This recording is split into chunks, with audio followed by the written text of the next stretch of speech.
We have to prove that the given limit equals 0,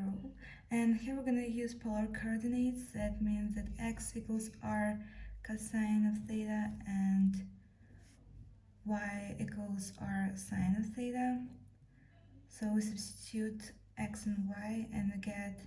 that limit of xy approaches 0, 0 of absolute value of x to the power 3 over 2 times y squared over x to the 4th plus y squared equals limit as r approaches 0 of r to the power 3 over 2 times absolute value of cosine of theta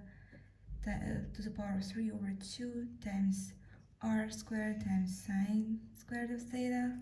and in the denominator we'll already take out r squared and multiply by r squared times cosine to the 4th power of theta plus sine squared of theta, and that equals limit as r approaches 0 of, we cancel out r squared and we get r to the power of 3 over 2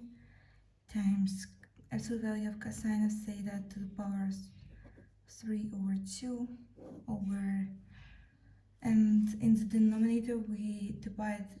by sine squared of theta and we get r squared times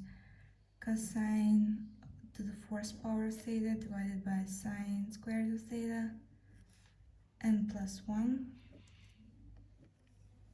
So now, since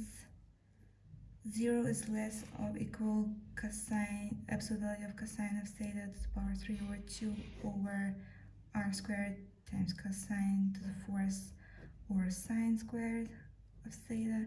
and plus 1, and this is less than absolute value of cosine of theta to the power of 3 over 2, which is less or equal 1. So here we apply the squeeze theorem, and since the limit as r approaches 0 of r to the power 3 over 2 equals 0, we see that the original limit is also 0.